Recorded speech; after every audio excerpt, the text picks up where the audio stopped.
Star Wars Clone Wars Retrospective. Where the fuck is Darth Plagueis Trust now? Check out our last episode. I am the Genosian Taylor Field. Oh boy. Oh boy. So we got a pack of 4 episodes to talk about here. So Taylor set this up before, because at one point we usually record episodes back to back. At one point we were just going to do the first 4, and then he's like, oh, when we get to the next 4, that's really getting into some stuff. I don't know about that. I can say I like these episodes, but I don't know. I don't think I like these 4 episodes more than the first 4, and I think you maybe... Really? I think you built it up to me too much, because I thought, oh, Maul's coming in, something's happening here. But no, it's just the fucking cockroach aliens, and fucking zombies, which is like... I think that's my thing when I'll talk about all these episodes. I like them, but they get a little weird and a little cheesy, and I don't know how... Because sometimes with Star Wars, sometimes they go a little too weird. For example, especially because there's like a Queen character in here, I know I'm jumping ahead, but they're all... Because is it all 4? They're all the same, right? They're all linked together? All episodes? Yeah, they are. So, there's like that Roach Queen, or what are they actually called She's a again? Genosian Queen. Yeah, Genosian Queen. I just got solo flashbacks to the beginning of that mobster boss, and sometimes Star Wars gets a little too over the top. If you like that, it's fine, but that and the zombies, I don't mind the zombies, but I think you built this up a bit more for me, because I definitely like the Cat Bane episodes way more than these. Really? Yeah, I like him as a character, and the first episode of this Landing at Point Rain, one of my favorite episodes of the entire show. Like, this is the best, war episode, because there's no, I guess, let me throw it to that, then we can talk about that, because we're already talking about. Landing at Point Rain, using the information stolen from Senator Clovis, Obi-Wan, Anakin, Ahsoka, and Kid Ede Mundi. She's back. She's back to fuck up my English again. Lead a combined clone trooper assault on a massive droid factory on Geonosis. So, this episode, I love this episode. This is a great episode. This is one of my favorites. Probably like a top 5 right now, because there's not any character development, anything like that. It's just a full-on war episode. They're just laying down, there's ships, there's lightsabers, there's shooting, and it's everything, and the action's good too. It's not just like I said, because in some episodes of season 1, there's some action was, it wasn't the worst, but some action was alright, or like I said, Anakin, I didn't like when he's robotic, but you got 4 Jedis going around. I guess you got 5, because you got Mundy's apprentice around too, which we'll talk about her, but Barriss, right? Luminara's apprentice, Barriss Offee. Caddy Mundi was in this, Anakin, Ahsoka, and then Obi-Wan. Who's Mundi again? Caddy Mundi or whatever. He's got the tall head. Right, I always forget. Luminara Fishman has she was with Ahsoka. She should just be Fishman, right? Yeah, okay, that's who I was thinking of. Yeah, I forgot Fishman because he was my least favorite on the council. And the new movies, I don't need his toy. I never got his toy. So it was just a good episode. There's some fun to be had, but yeah, just if you were looking for the wars in Star Wars, this is reminds me very much of Rogue One as well too, the ending of that. It was just a full-on, feels like a gritty war battle, and really enjoyed this episode. Like I said, I'm a big character episode, so usually I lean towards those, but these 4, this was easily my favorite of the 4. I love this episode. Yeah, no, this one was fantastic. I felt like, okay, this is really diving into the Clone Wars here, just their whole assault, and then just going in to take down this factory, and their whole plan just going to kaput or whatever. And I loved how they were all separated. To kaput. They were all trying to reconnect and get back to rendezvous together. And I loved how Obi-Wan's forces were the only ones that made it through, but they went down and they just had the walkers surrounding them, and it was literally just a complete a war zone where they were. It was horrifying. And again, you could see when Obi-Wan's ship was up ahead, and Waxer and Boyle went up to go and get to rescue him. Now, did you recognize what was on one of their helmets? I think it was Waxer's helmet. No. You remember Numa, that little Twilight alien girl that you liked from that episode? Yeah. On his helmet, he has a painting of her. Oh, I did not catch that. Yeah, I think it was Waxer. I think it's Waxer. So, I thought that's a cool nod that he has that on his helmet. And there's just, I think the whole episode overall was just fantastic. I love Caddy Mundi going with his troops, and they go into those caves, and the flame troopers or whatever, the flamethrower guys start spewing flame out, and Anakin just assaulting that wall. I really liked it when Rex was up there, and they force throw Rex off and they jump down and then they catch Rex with the force and Rex is like, next time I could have jumped. Yeah, he I love how panicked he was and you could hear him like yelling too or whatever. Like I really enjoyed that. Is there a character named Rex in Rebels? No, I Am don't I wrong with that? think so. Okay, I'm gonna do a quick search, but but yeah, overall fantastic episode, just from start to finish. Just was so engaging and so like intense with the fighting and everything.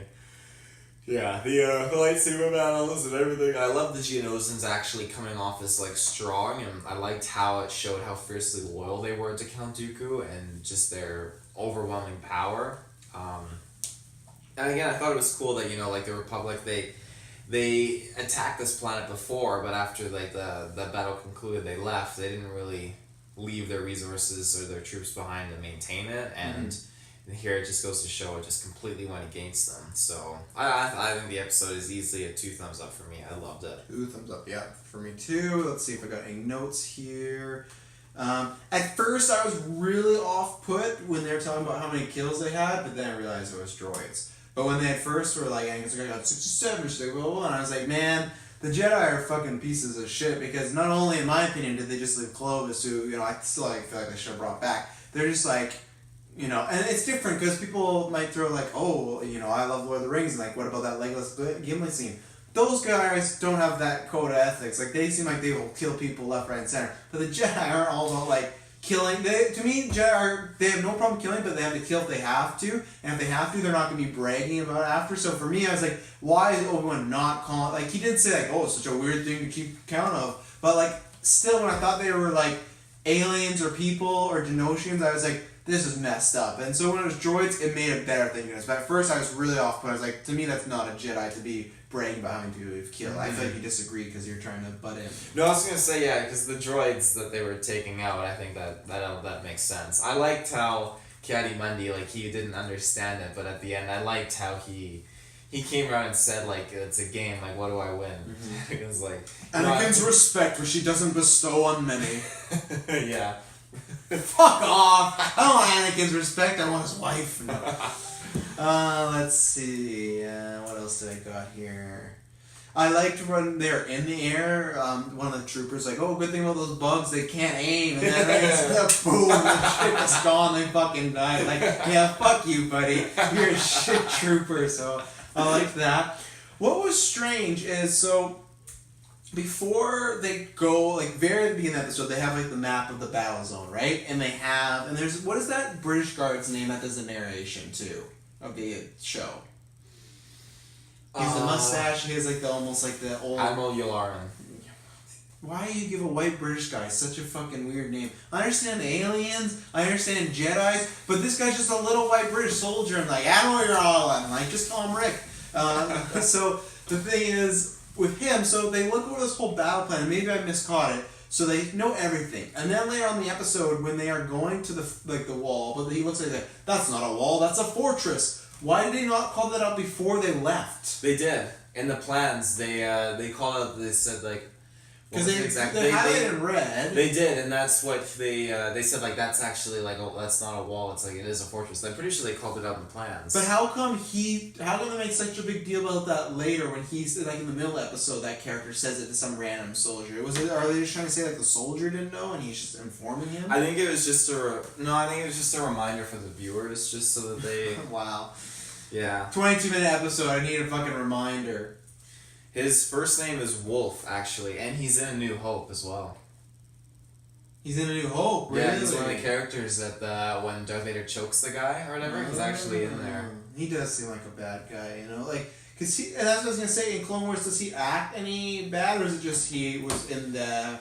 Like, when it does the switch, he just carried over. Or was he a bad guy? Because sometimes he's seen a little sketchy. He wasn't a bad guy. He's just very much, like, he has a certain idea of, like, okay, like, a certain standard for protocol and everything. But he's a good guy. He is caring. Mm-hmm. But just when the switch is made and the Jedi are removed, it's just all the Republic officers were transitioned into the Imperial Navy. Yeah, because they think Jedis are pieces of shit, right? Well, no, it's just... After Order 66, the Jedis were dubbed as traitors. That's what I mean. Yeah. It wasn't that they thought they were pieces of shit, but they if you're were. a traitor, you're a piece of shit. They were. Everyone was brainwashed. It's like in Star Wars Battlefront 2. Spoilers when because you've beaten the campaign. Obviously. No, don't tell me. You haven't? No, I've never played the campaign. I was actually playing Battlefront today too. You haven't beaten the campaign? I haven't played it once. I was too busy online. I love Kylo Ren. No, you're shitting me. Yeah, so. Oh my god, there's a brilliant, I won't spoil it, but there's a brilliant scene which touches on that with Luke and an Imperial officer. Fantastic moment. Oh wow, I can't believe you haven't played it. I haven't had time and I want to play it. I finished it in 5 hours. I know it's short, but I was loving the online stuff. Oh god. We gotta, I want to do that, we gotta play that on the stream. This is way past for you people, but on the 24-hour stream we gotta play that game. So yeah, absolutely. What was I gonna say? But no, I would feel like they think they're pieces of shit. If they're traitors, then you know. Well, it's just they were basically made to look like the Jedi, well, yeah, okay, I'll give you a piece of shit. They're made it come off like the Jedi were the bad ones all along, and no one knew the Emperor had the Force. No one knew that the Emperor was. So do you think? Because we've never got this confirmed, because we don't get to hear much of stuff that happened after Return of the Jedi. Really. Do you think after they took down the Empire and everything that they... Was Order 66 explained to the public now that was an inside job and Jedi's weren't a bad guy? Because why would people be trusting Luke then? I know he's a Jedi and there's a new Jedi, but still they'd be like, well, all these Jedi were against him and that could be in their code. The only ones, obviously the people in the rebellion, that former senators and that sort of stuff, like Bail Organa when he was alive, and Mon Mothma, they trust the Jedi because these are senators that work closely with the Jedi and they knew them to be good, and they knew that after the switch in power and they could see what the Emperor was doing, they could see that this is he was the one at fault. But many people, obviously in the Empire, and people who grow up after the Jedi Purge, they grew up, either not believing the Force or not knowing what the Jedi, or just hearing everything from Imperial space that the Jedi were traitors and bad and to be feared. And then if you see anything, report it. The only ones who were obviously afraid were the higher ups like Krennic and stuff with Vader and that sort of stuff. But no one, I think, really knew, at least lower down, no one really knew that the Emperor was a Force user or anything like that. But people kind of were afraid of him. But I don't mean that. I mean, after Return of the Jedi, when they get rid of all of them, wouldn't they be able to reveal that, hey, Jedis were screwed over and they really didn't do the bad stuff? But at that point, everyone in the Empire is, loyal to the cause in the Empire, so they're not going to change. But what about just the public? The public, yeah, I think the public was definitely swayed, because there were lots of planets that still supported the Jedi and still believed in them. There were so many, races out there that, harbored Jedi and kept them safe, and then the Empire came and wrecked shit, so... Excuse me, but in regards to not just Yularen, but there's another character which we'll get eventually to in one of the story arcs. But Grand Moff Tarkin, right? Yes. Yeah, eventually we'll get to reach to him. I know Grand Moff Tarkin. Grand Moff Tarkin. He's one of the most important people in New Hope, and he's in Rogue One. And canon character is fine, you can ask me, and I know I've smudged up where Naboo was last time, but I've said locations and vehicles are not my jam. I know fucking Tarkin is. There you go. He definitely... he's an interesting character when he's portrayed in the Clone Wars, so that'll be fun to get to. Oh, so you get a younger Tarkin in this. Yes. Okay, do you have anything else to add on this episode? You already gave 2 thumbs. 2 thumbs up. Okay, let me find where is... Okay, Weapons Factory. Ahsoka and Luminara Unduli's Padawan Borisofi sneak into the droid factory and destroy it while their masters face new indestructible super tanks. I thought this was a good episode.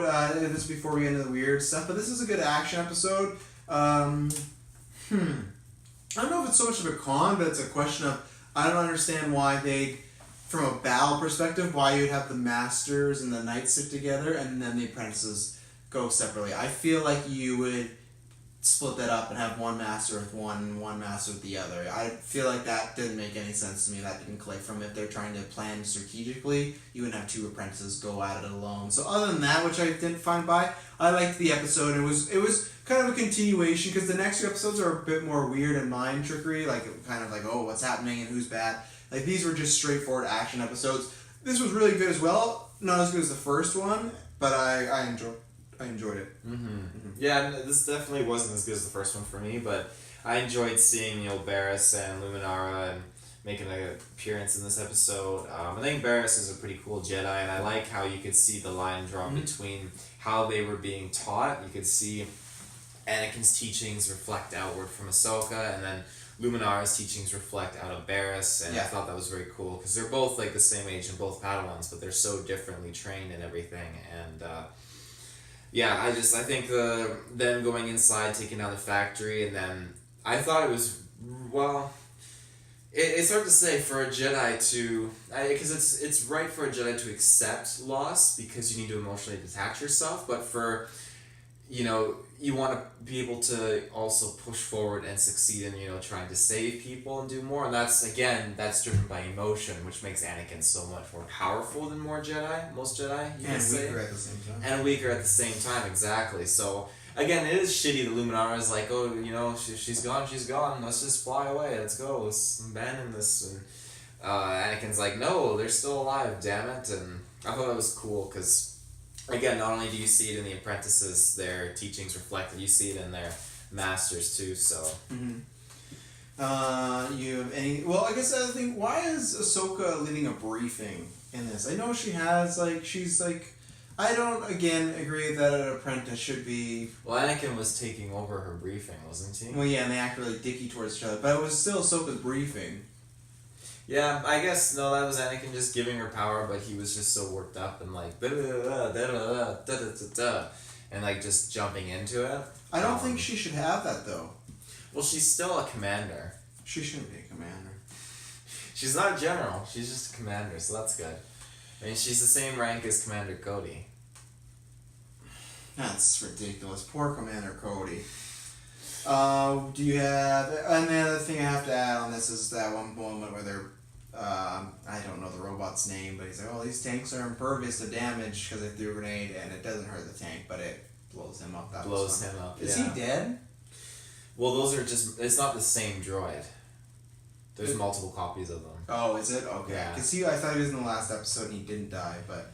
No, those are basically their leader droids. They're...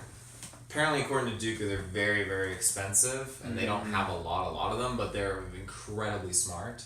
Okay. So, what would you rate this episode? I give it 1.5 thumbs. 1.5 thumbs? Yeah. I'd give it 1.5. I had to rewatch this episode twice because I started to fall asleep in the middle of it. I was tired because we were out late last night, but still, I was, still put me to sleep. You watched them last night? What? No, this morning. Oh, this morning. I woke up this morning and fell asleep again when I was watching, so not the most exciting one. So here's where we take a turn. Legacy of Terror. Luminara is captured while looking for Separatist leader Poggle the Lesser, and it's up to Anakin, Obi-Wan, and Commander Cody to enter the colony of Geonosis zombies to find her. So, very different episode. This is like where it's kind of at the beginning where it's kind of more fantastical stuff. They're literally dealing with zombies, something that I've not seen in Star Wars movies, so that's new. You got this queen who is a big bug lady who can just literally invade people's bodies with worms and take them over. I'm guessing you love this, right? I got straight up alien vibes. I thought that's why you like, especially the next episode. Yeah, that's why I really enjoyed it. That's what sold it for me. I think I love the idea of just them going through the tombs, and it was just very claustrophobic and very there was not much breathing room for them to operate in at all. And I really liked Obi-Wan in this episode so much. Very much when they get there and Luminara is held up and Obi-Wan's like, hang on, I just wanna observe this. Now tell me, Anakin, where do you think it'll enter? The nose, the ears, the mouth, or whatever? And Luminara's like, I don't wanna go through this. Yeah. So I think Obi-Wan's, I don't recall ever seeing him really super engaged and intrigued and interested in something like that before, but I liked how he was just putting, study first. And it was a little weird though, because I don't have that experience. For me, that happens more as the Clone Wars continue, but I didn't have that experience from the movies, and then this, it was weird that he was all like a scientist all of a sudden. So I thought it was a weird thing to add to his character. So yeah. So the thing is, I like the horror aspects of this episode. I like that it was really claustrophobic when they're in the cave and they're killing the bugs, like why won't they die? They won't stay dead, everything like that. I liked all that. For me, it was that zombies was, I don't know, I don't hate it, but it was something I had to get used to, but I wasn't exactly in love with it, but I think it was fun. I liked that idea of, the worms taking them over. So at first, I really had to grow on me, but I did like it, but I didn't, I wasn't over the moon with it. It's kind of like when they introduce like time travel in Star Wars or some stuff. I'm like, I don't know, it needs to be in here. But these bug zombies, I could kind of get past. But yeah, those horror aspects were fun. The queen was like a little cheesy too. She was like, I have one Jedi, now I have three. So I was like a little kiddie, and that's, I said, remind me of the Solo stuff. Like it was almost too similar to the Solo thing. Like I don't know why they made Solo and they were like, have no, like it felt very much like maybe they hadn't watched this, but like felt very much like that. So yeah, I don't have much notes to have in this episode because I think it's pretty basic. They're in the cave, they're fighting these bugs. They find what's her name when she's kidnapped? Because she's kidnapped first, right? She's kidnapped first. They call, don't come. They of course come to save her. And like I said, I think it's a pretty basic episode. I think the next episode is more fun than this. I would only, for myself, because I don't have any more notes, I'd only give this a 1 thumb up. I enjoyed it, but nothing that it's not one I'm going to remember, other than I'll remember for the fact of, well, there's zombies in this episode, so. I give it a 1.5 thumbs. I really enjoyed it. I thought it was a cool change of pace from this story arc, at least, being all out war to changing to complete horror vibes and everything, so I enjoyed it. Alright, last episode of this episode that we're reviewing, Brain Invaders, almost body snatchers. Ahsoka and Barriss are transported to critical supplies to a medical station, but their clone troops are infected with mind-controlling Geonosis worms, which try to kill the Jedi. Barriss is also infected by the mind-controlling worm. This was a fun episode. It's very secluded. Also, it has it's tied into the other episode, but it's very, very much like Aliens. It's very much like, have you ever seen John Carpenter's The Thing? Mm-hmm. I imagine you're a fan of that. Yeah, it's very, very much like that classic. Like, okay, there's something infecting our crew, and it's gonna go bad. Obviously, it's a PG show, so you don't have chest bursters and stuff like that. But I thought this was a really fun episode.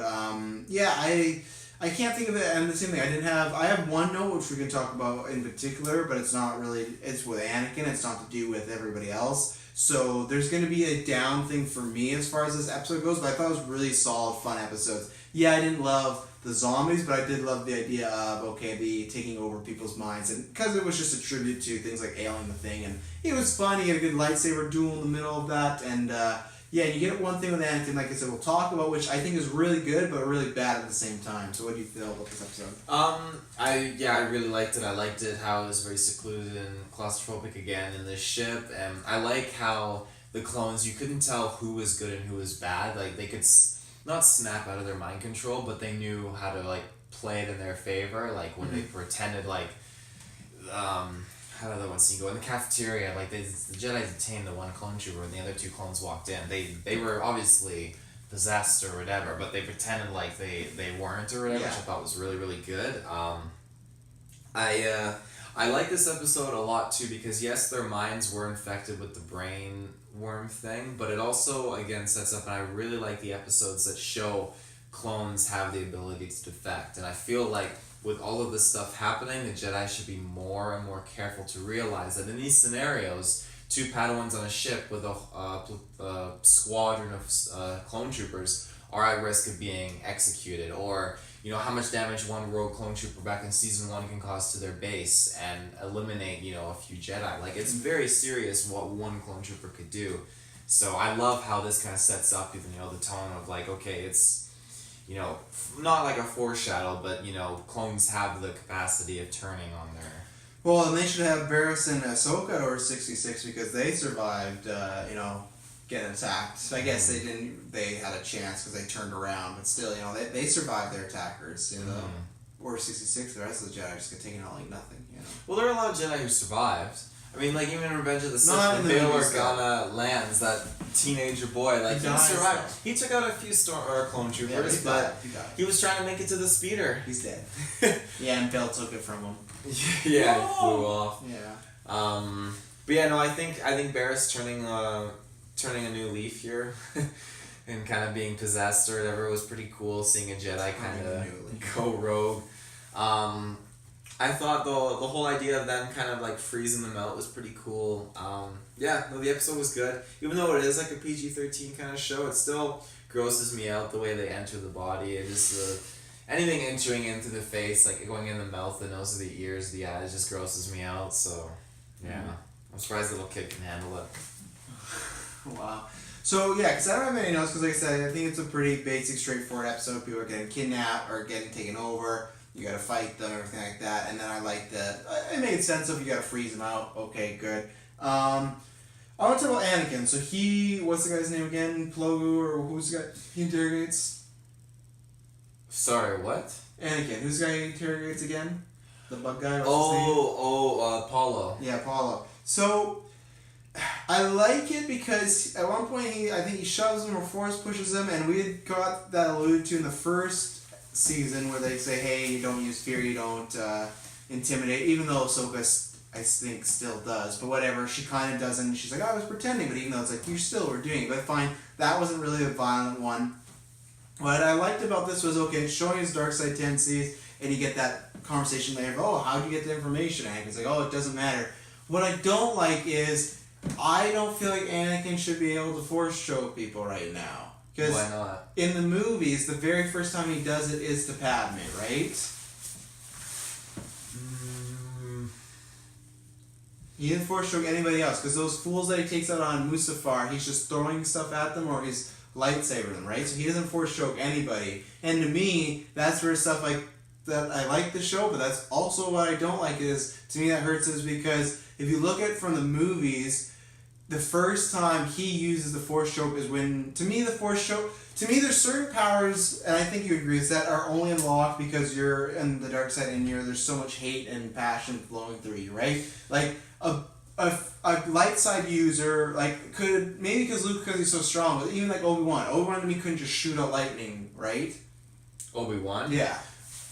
I think that's not necessarily, like, because you're a dark side user. I mean, you can look at, like, Starkiller or Galen Merrick, who... but I'm not talking about them. Those aren't canons. I'm talking canon people. Movie canon people. We've not, like, look at Snoke. Certain people, no good guys, other than Luke, which that's why, because Luke is kind of, he uses Force choke, and that's why, to me, in Return of the Jedi, he's like he's still kind of, it's not like the Rey thing. Rey and Last Jedi, they really beat over the head, like, she's fighting to stay away from the dark side. In Return of the Jedi, they talk about that, but I don't feel like you ever feel like Luke's gonna switch. I feel like he's just trying to find the right line. So other than Luke, like, Snoke uses lightning. No one else uses the Force choke as a good guy. No one else uses Force lightning. To me, it's always been, and maybe that's because I was conditioned to because of KOTOR, like, there's certain powers you can't get, but I thought that was a realistic standpoint of, you can't have certain powers unless you're a dark side user, and you have to be that high.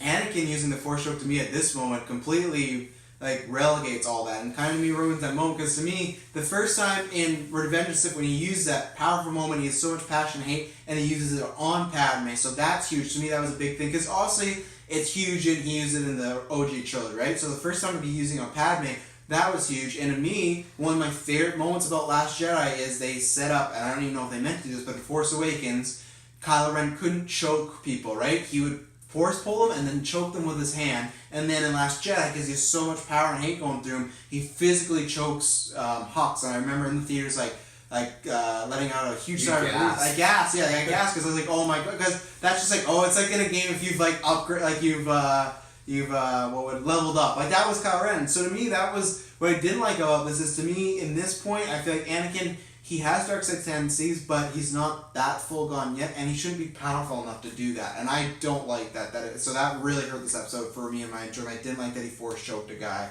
because I feel like that's something that should be built up to, which it was in the movies. And then if this is canon, which it is, it's like, well, no, he was just using the whole time. And I feel like other Jedis would be like, hey, we don't really force choke people. I know no one saw it, but still, like, I was not a fan of him using it here from like a standpoint. I feel like it hurt the movie moment.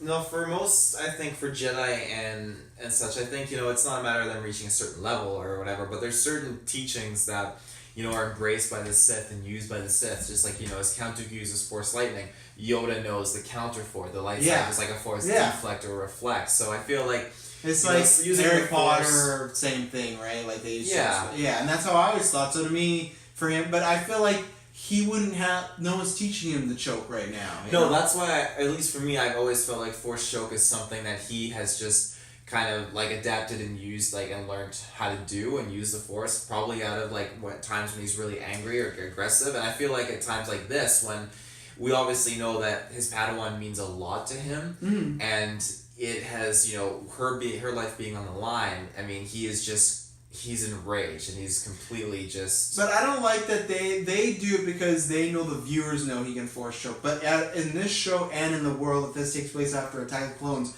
we've not seen him learn the force choke to me. And even then, I know you don't see people really learn stuff, but to me that is just like, or it's not even like a build up in this. It's just like he's just force choking people. What I have a question is, because you're a canon nerd, does anybody that's not in the Skywalker bloodline use the force choke? Like, I know you can't Knights of the Republic, but that's not canon. Because to me in movies, you got Kylo, you got Luke, you got Vader, but I can't think of this, and like I said, I don't do the comics and games as far as canon. Like, I enjoy them, but I don't. Sidious does. Does? But when? Yeah. I can't say because it's in the Clone Wars. He doesn't see. I don't like that again. That would have been a fun thing if like this bloodline has this like exclusive force power. That would have been cool. But no, Clone Wars. But see, this is why I don't jump into canon shit. You know, like I would like that, but no, fine. Sidious, great, good. But don't you agree though that he shouldn't be? I don't know. I just feel like he shouldn't be used. I feel like they could have found. He could have just been beating the guy up. He could have done other stuff. He could have just been force pushing him against the wall. Do you feel it was needed to use the force choke here for Anakin? I mean, I they think didn't need to, but for me, like, I like it because it completely set the tone. Again, like, this was another Tusken Raider moment, and that's why I like seeing him just those. hurting the guy to me would be a Tusken Raider moment. Like the guy No, sitting at a it's table. not even hurting because, like, even when the Jedi were using the Force control on Cad Bane, it was hurting him. But that didn't feel like fall into the dark side. But moments. they're not specifically trying to hurt him. What if Anakin is literally? What if you just literally kept force pushing the guy up against the wall? No, they were trying to hurt him because they were controlling his mind. They were damaging it. I don't think they were. No, I think they knew it they would hurt him, but they weren't trying to hurt him. Where Anakin choking a dude, you know that's gonna hurt a guy. Oh yeah. Yeah. I don't know. I feel like it was definitely warranted just to kind of, you know, throughout from now until the end of this series. There are specific moments like that, not that you will dislike, but moments like that where he gets fueled and caught up in his emotion, and it displays like the Tusken Raider moments. I like that. I just didn't like the choice of the power. I think that to me puts this episode like a 2-2 because I loved that, and like I said, I love the scene after when they're kind of grilling Anakin, but they're so busy they can't pay attention to why he did get this information. So I like that, but I just didn't like the force show because it's just because, like I said, I feel like in the movies it's built to be such a big moment when he finally does it on Padme, and then this is just kind of like a throwaway. He does it on fucking Bug Guy in a room. It's like, well, he could have easily, like I said, if he just kept force pushing that guy up against the wall over and over, he could have got the information. This Bug Guy's weak as hell, you know, like, or even choke him with his hands. I don't know, like, I don't need the force choke. That really brought it down for me. Do you have anything else to add on this episode? No. I'd give this thumb and a half. Yeah, I go thumb and a half too. Like I said, I would have enjoyed it more as far. It's a basic episode, but that Anakin stuff really hurt it for me. So, yeah. So that's it for these four. What do we got coming up? Some good stuff, I hope. I haven't looked. I can't remember actually. Grievous is coming. More Grievous again. That's yeah. good. So I haven't seen him in a while. So something called the Death Watch. So. Oh, Death Watch is sick. It's the Mandalorians finally making their entrance. Okay, that's good. I've always wanted to know more about Mandalorians because all I know is just Boba Fett, and then I find out he's not a Mandalorian. He just took his armor, so you know. He's a clone of a Mandalorian. Because Jango was a renegade Mandalorian. Okay, fair enough. So. Taylor, where can they find us online? Ladies and gentlemen out there, you can find us with your internet connection. Go onto your Facebook, go into the search bar, type in Geek vs. Space Podcast. It's on the shirt right there Travis is wearing. It's fantastic. Boom! The shirt. It's Find here. tons of awesome stuff. And, you know, speaking of shirts, you know, go onto our TeePublic, you know. Like, all the links are on our Facebook and everything. You can find tons of our shirts and apparel. I mean, we even got, like, coffee mugs and on there. Got it all. We literally do have it all. There's pens, there's laptop cases, you know. And it all goes to a good cause. It goes to the Geekverse, so that means more you content. bastard. All goes towards a good cause. A good cause. Ladies and gentlemen, thank you very much for tuning in. tuning in. Go to Facebook, go to Twitter for our social media to catch up on Geek First News, stuff like that. We're always doing reviews. Please subscribe on our podcast services or YouTube. Leave a like, leave a subscription, comment, let us know. Please leave us a review. Let us know what you thought about this show, any others. That really helps because, and if you want exclusive stuff, go to Patreon. You can get episodes like this early for the $1 and $5 levels. Other stuff's out there. We do other retros, other specials. And yeah, if you don't want to support us there, if you don't got some extra change laying around, then give us a like, give us a review. That helps us. That helps us grow, and we would like to grow so we can, get a studio, get some new gear. We're working towards new gear. We thank people on Patreon, thank our podcast listeners that help us out. But yeah, thank you very much for tuning in. May the force be with you. Always.